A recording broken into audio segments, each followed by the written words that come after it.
Hello everyone, क्या हाल चाल आप लोगों के। तो देखो, आज अपन इलेक्ट्रोकेमिस्ट्री का एक शॉर्ट लेक्चर लेकर के आए हैं जिसमें आपको क्या पढ़ना है, क्या छोड़ना है, वो बातें करने वाला हूं।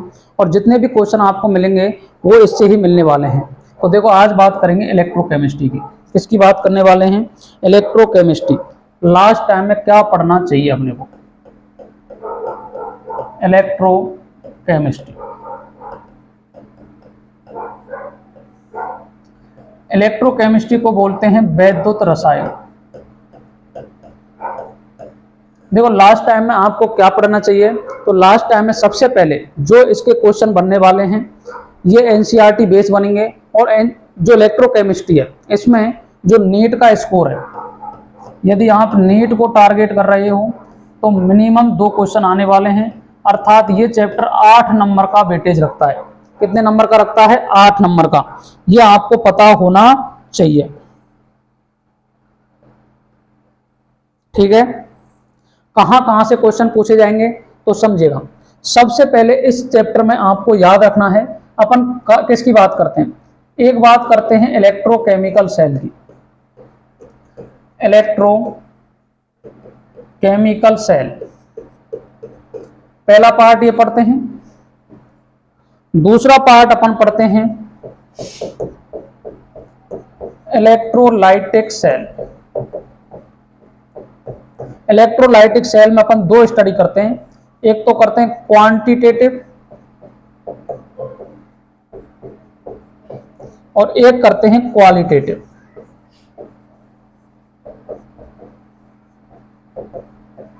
क्वांटिटेटिव का मतलब है कितनी मात्रा, अर्थात इसके लिए अपन पढ़ते हैं फैराडे लॉ। Faraday law. और इसके लिए अपन पढ़ते हैं कि कैथोड पर कौन जाएगा और एनोड पर कौन जाएगा। एनोड पर कौन जाएगा, इसकी बात करते हैं। नेक्स्ट, अभी कभी कभार अगर क्वेश्चन बन जाए तो क्वेश्चन कहां से बनेगा बताओ। नेक्स्ट क्वेश्चन कभी बन जाए तो बन सकता है बैटरी से। किससे बन सकता है? बैटरी से। 3 तरीके के पार्ट है जो अपन इसमें पढ़ते हैं। अपना जो मैक्सिमम क्वेश्चन है वो इलेक्ट्रोकेमिकल सेल ही कवर कर जाता है। यदि वहां नहीं आता है तो सेकंड पार्ट जब अपन पढ़ते हैं क्या, इलेक्ट्रोलाइटिक सेल, तो वहां कवर कर जाता है। और क्वेश्चन बचता है तो अपन पढ़ते हैं कंडक्टेंस। कंडक्टेंस यहां से क्वेश्चन देखने को मिल सकता है, तो याद रखें।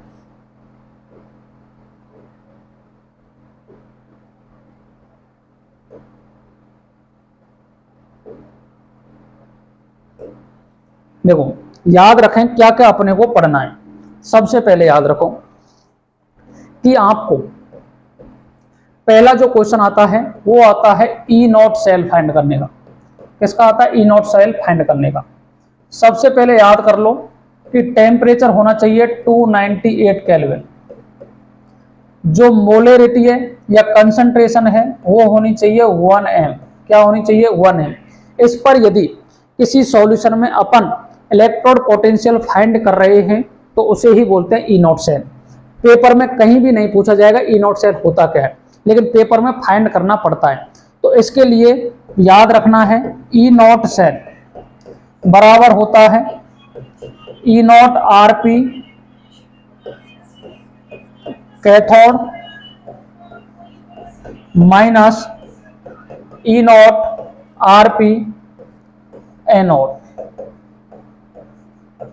यदि आपको रिडक्शन पोटेंशियल दे रखे हैं तो कैथोड में से कर देना एनोड का माइनस, या फिर दूसरा फॉर्मूला क्या कहता है ई नॉट सेल का, याद रखना E naught oxidation potential of anode plus कर देना E naught reduction potential of cathode. आ गई बात समझ में? इससे निकाल सकते हो। थर्ड वाला जो थर्ड फॉर्मूला है वो क्या कहता है बताओ। अगर आपको थर्ड फाइंड करना है ई नॉट सेल तो याद रखना ई नॉट ऑक्सीडेशन पोटेंशियल, अर्थात ओपी बोल देता हूं मैं इसको। क्या बोल दूं जी? ओपी बोल देता हूं। ई नॉट ओपी, एनोड माइनस कर देना ई नॉट ओपी कैथोड। ठीक है जी, यहां से इन तीनों फॉर्मूलों से आप क्या फाइंड कर सकते हो, ई नॉट सेल फाइंड कर सकते हो। किसी भी प्रकार की कोई समस्या नहीं होनी चाहिए। इसके बाद आपको पूछता है ई सेल। क्या पूछता है? E cell. ई सेल कैसे पूछेगा बताओ? नरनस्ट इक्वेशन से। कौन सी इक्वेशन? नरनस्ट इक्वेशन से। नरनस्ट इक्वेशन क्या कहती है बताओ? ई सेल बराबर होता है E naught cell minus R T upon N F log concentration of product upon concentration of reactant. Concentration of reactant. ठीक है, अगर इसको सॉल्व कर लोगे R T upon N F को, तो देखो आर टी अपॉन एफ की वैल्यू आती है 0.059। ये वैल्यू रखोगे तो आपको क्या निकल जाएगी बताओ? ई सेल निकल जाएगा। कोई परेशानी नहीं होनी चाहिए। ये नरनस्ट इक्वेशन है।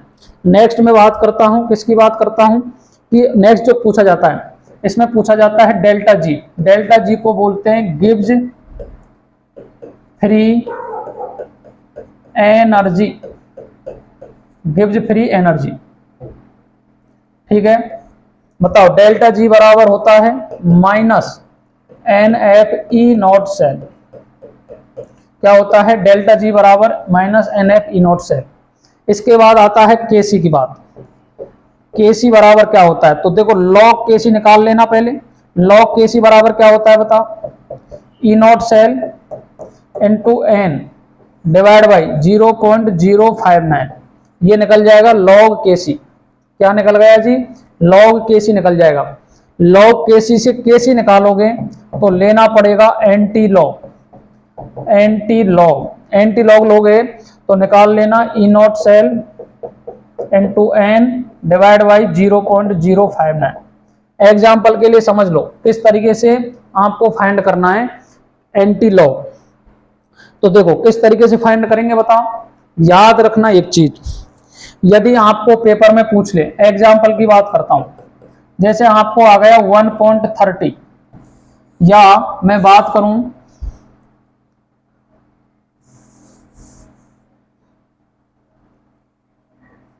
आपको आ गया 15.6। एक एग्जाम्पल ये ले लेता हूं, एक एग्जाम्पल ले लेता हूं -2.30। क्या ले लिया जी? 2.30। ठीक है, एंटी लॉग लेना है। ट्रिक है, याद कर लो, क्योंकि पेपर में सीधा सीधा आएगा, कभी भी दिमाग नहीं लगाना इतना। देखो यदि पॉइंट से पहले वाली वैल्यू है, इसको भेज दो 10 टू पावर में तो 15। अब 0.6 किस लॉग की वैल्यू है? तो 0.6 करीब आती है 4 की वैल्यू। तो ये आ गया इसका एंटी लॉग। इस तरीके से निकालोगे। याद क्या रखना है? पॉइंट से जो पहले वाली वैल्यू है उसको पावर में भेज दो, और जो पॉइंट के बाद बची हुई है वो किसका लॉग है उसका मान रख दो। लेकिन आपको पूछेगा ऐसे क्वेश्चन एनसीईआरटी में दे रखे हैं, तो उसके लिए क्या करोगे बताओ? याद रखना, ये जो आगे वाली संख्या है ना, इसमें +1 कर दो और पीछे वाली संख्या को 1 में से माइनस कर दो। ठीक है जी, करोगे तो कितना आ गया? -3 पॉइंट। 1 में से कम किया तो 0.70। कितना आ गया बताओ?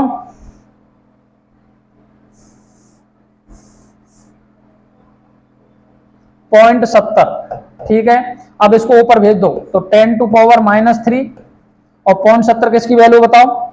0.70 आती है करीब, देखो 4 की वैल्यू तो 60-20 है, तो ये करीब आती है 5 के करीब, 5 पॉइंट कुछ आएगा डाटा। तो इस तरीके से अपन क्या निकाल सकते हैं? एंटी लॉग निकाल सकते हैं। नेगेटिव में वैल्यू है तो पॉइंट से पहली वाली संख्या में 1 ऐड कर दो, पीछे वाली संख्या को 1 में से माइनस कर देना। अगर ये संख्या दे रखी है तो 15.6 को क्या करोगे? 15 को लिख दोगे पावर में, और 0.6 किसकी वैल्यू है। अगर आपको दे दे 4.30 तो याद रखना 4.30 दे दे तो इसको लिखोगे 10 टू पावर 4 इंटू 2। बोलो, यदि आपको दे दे, ये नेक्स्ट क्वेश्चन की बात करूं, दे दे 1.40 माइनस में, तो याद रखना इसको कर लेना -2। इसको 1 में से कम करोगे तो 0.40, तो ये बच गया -2.60। बताओ 10⁻⁻2 और 60 का कितना है बताओ, 60 किसकी वैल्यू है, 4 की है, तो 4 इंटू -2। इस तरीके से ये डाटा निकल करके सामने आ जाएगा। आगे बात समझ में, ठीक है जी। नेक्स्ट किसकी बात करेंगे बताओ, केसी हो गया, ये हो गया। इसके बाद आपको पूछे, क्या पूछे, पीएच का फॉर्मूला। तो देखो जो ई सेल बराबर होता है ये बराबर -0.059 पीएच के बराबर होता है। याद रखना, पीएच का फॉर्मूला दे रखा हो, ई सेल पूछा हो तो ये इसके बराबर होता है। ठीक है, अगर आपको पूछे हाइड्रोजन के लिए ई नोट सेल फॉर हाइड्रोजन तो बराबर में आता है 0। किसके बराबर आता है, 0 के बराबर आता है। तो इसलिए आपको यही फॉर्मूले बार बार पढ़ने हैं, इनसे ही क्वेश्चन देखने को मिल जाएगा। नेक्स्ट बात करता हूं क्वांटिटेटिव स्टडी और क्वालिटेटिव स्टडी। तो सबसे पहले बात करूंगा क्वांटिटेटिव स्टडी की। क्वांटिटेटिव स्टडी, क्वांटिटेटिव स्टडी क्या होती है, मात्रा की बात करेगा। ये किसकी बात करेगा जी, मात्रा की बात करेगा। मात्रा के लिए अपन पढ़ते हैं फेराडे लॉ। क्या पढ़ते हैं, फेराडे लॉ।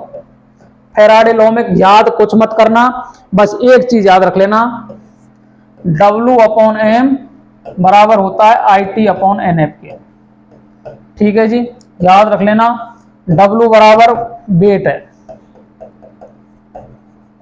M बराबर मॉलिक्यूलर वेट है, I बराबर इलेक्ट्रिसिटी है, इलेक्ट्रिसिटी, T बराबर टाइम है, और किस में है जी, सेकंड में है। किस में है, सेकंड में। N बराबर number of change of electron, change of electron, change of electron. F बराबर 96,500, याद कर लेना। आगे बात समझ में, ये फॉर्मूला यूज करना है। W/M क्या होता है बताओ, W/M मेरे हिसाब से मोल होता है। N का फॉर्मूला और है B/22.4 और N/Na, अर्थात कोई सा भी फॉर्मूला यूज कर सकते हो। W/N की जगह कौन कौन से फॉर्मूले यूज कर सकते हो बताओ, ये सारे फॉर्मूले अपन यूज कर सकते हैं। ठीक है, आगे बात समझ में, चलो नेक्स्ट चलते हैं आगे। नेक्स्ट क्या कह रहा है, ये हो गया। उसके बाद आती है qualitative study. Qualitative study, qualitative study में याद रख लेना बच्चों, क्या याद रखोगे बताओ, यदि आपको देखो NO3- दिख जाए, SO4-2 दिख जाए, तो याद रखना कैथोड पर, किस पर जी, कैथोड पर या एनोड पर, एनोड पर। किस पे जाएगा, एनोड पर।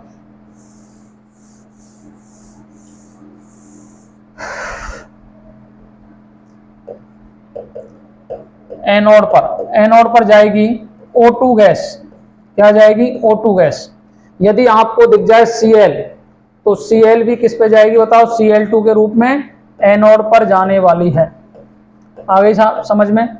यदि आपको दिख जाए सर मेटल, क्या दिख जाए, मेटल, मेटल का मतलब कॉपर, Ag, Au, Mg, कोई भी दिख जाए, ये सारी जाती हैं कैथोड पर। किस पे जाएंगी जी, कैथोड पर जाएंगी ये। आगे कहानी समझ में, बोलो, ये कैथोड पर जाएंगी। यदि इनके अलावा कुछ भी दे रखा है, इनके अलावा कुछ भी दे रखा है तो जाएगी हाइड्रोजन गैस। हाइड्रोजन गैस किस पे जाएगी जी, एनोड पर जाएगी। बोलो, ठीक है जी। हाइड्रोजन गैस किस पे जाएगी, कैथोड पर। हाइड्रोजन गैस किस पे जाएगी, कैथोड पर जाएगी। किस पे जाएगी, कैथोड पर। इनके अलावा अगर कुछ भी दे रखा हो तो कौन जाएगा इनकी जगह बताओ, ये जाएगा कैथोड पर, कैथोड पर। आगे बात समझ में, किसी कोई परेशानी, बोलो। याद रखना NO3 दिख जाए, SO4 दिख जाए तो O2 जाएगा, Cl दिख जाए, Cl- तो Cl2 जाएगा एनोड पर। आगे बात समझ में, किसी को कोई समस्या परेशानी हो तो बताओ।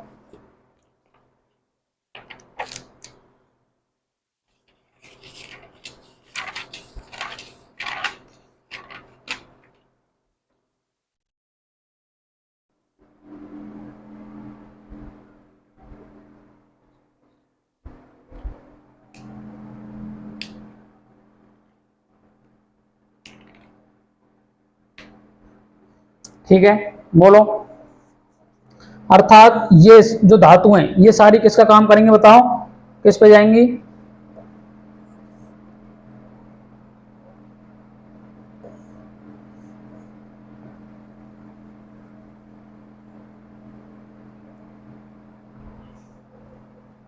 ये सारी धातु किस पे जाएंगी? कैथोड पर जाएंगी। अगर इनके अलावा कोई भी दे रखा है, जैसे बात करूं, यदि आपको दे रखा है NaCl, क्या दे रखा है जी? NaCl दे रखा है। NaCl में याद रखना, एक तो जाएगी H2 और एक जाएगी Cl2। क्या जाएगी? Cl2। H2 कहां जाएगी बताओ? कैथोड पर। और ये किस पे जाएगी? एनोड पर।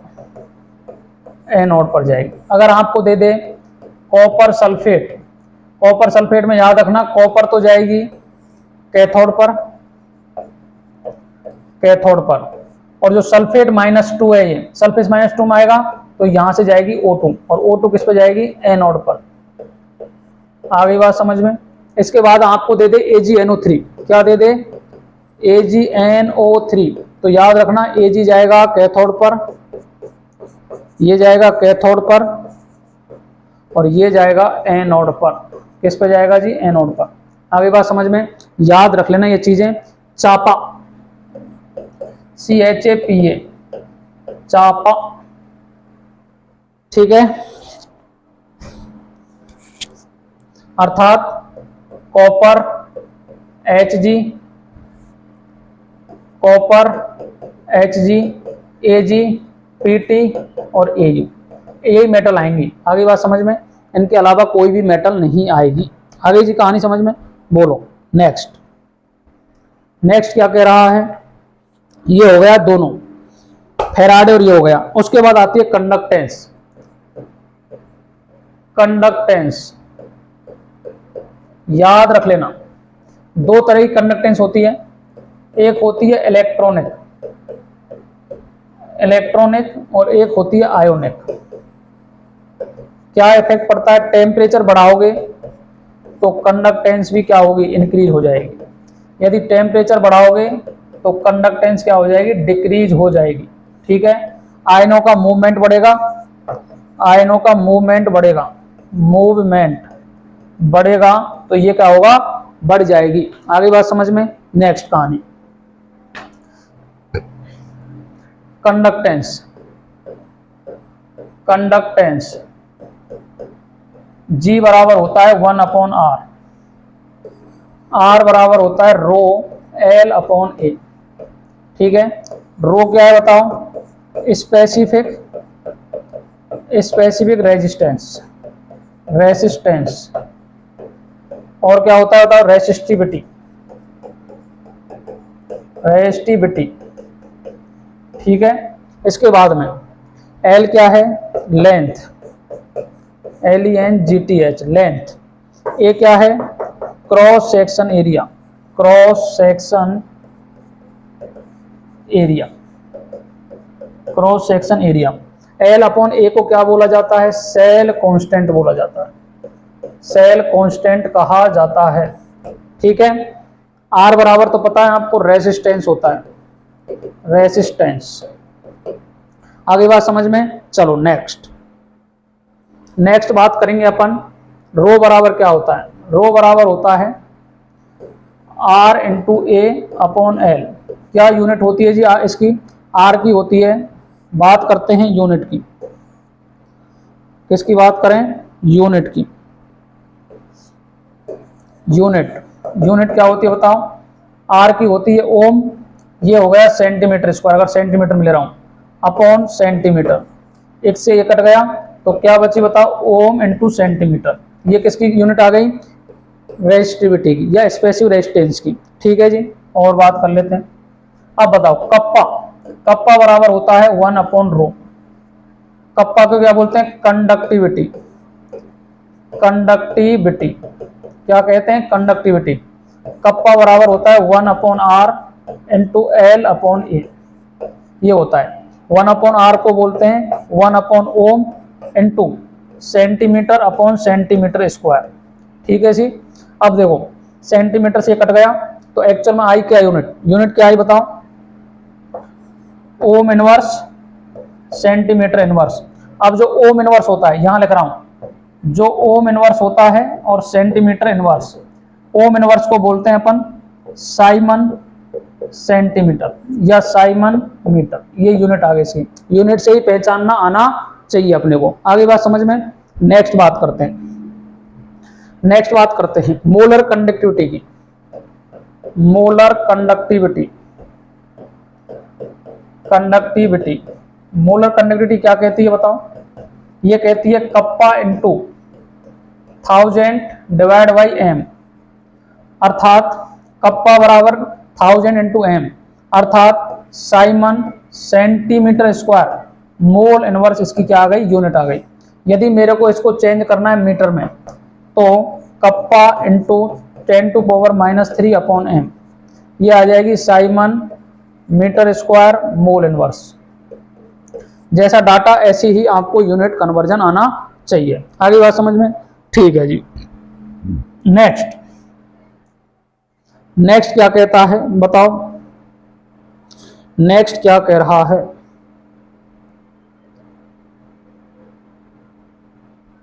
ठीक है, नेक्स्ट क्या कह रहा है बताओ? नेक्स्ट अपन बात करेंगे, नेक्स्ट किसकी बात करेंगे बताओ?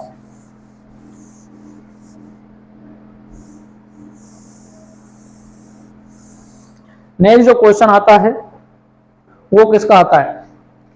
कोलेराउस लॉ। कोलेराउस लॉ, कोलेराउस लॉ क्या कहता है? ये जैसे मैंने लिया, अगर आपको फाइंड करनी है क्या, delta M molar conductivity of NaCl की, किसकी फाइंड करनी है? NaCl की। तो ये जो इलेक्ट्रोलाइट है इसकी molar conductivity Na plus Cl- के बराबर आने वाली है। यदि मेरे को चाहिए CaCl2 की, तो देखो अगर मैं बात करूंगा तो Ca+2 प्लस 2Cl- के बराबर आ जाएगी। अर्थात जितना डाटा दे रखा है उससे मल्टीप्लाई करते जाओगे तो इससे क्या आंसर निकलते हुए चले जाएंगे। आगे बात समझ में? यहीं से आपके मैक्सिमम क्वेश्चन पूछे जाते हैं। ये एक वन शॉट है, ये उन्हीं के लिए तैयार है जो पढ़ चुके हैं। पहले जिन्होंने पढ़ लिया है उनके लिए ही उपयोगी है, इसलिए याद रखें। पहले जिन्होंने रिवीजन कर लिया है, लास्ट टाइम रिवीजन है ये, तो उन्हीं बच्चों के समझ में ज़्यादा आएगा जिन्होंने पहले पढ़ रखा है। पहली बार देखने की कोशिश करोगे तो समझ में तो आएगा, लेकिन आपको पहले चैप्टर को पढ़ना है, उसके बाद में इस रिवीजन को देखना है। यहीं से आपको एक क्वेश्चन देखने को मिल सकता है। आज के लगते हैं यहीं तक। Thank you very much. Radhe Radhe, जय Shri Krishna. Take care, bye bye.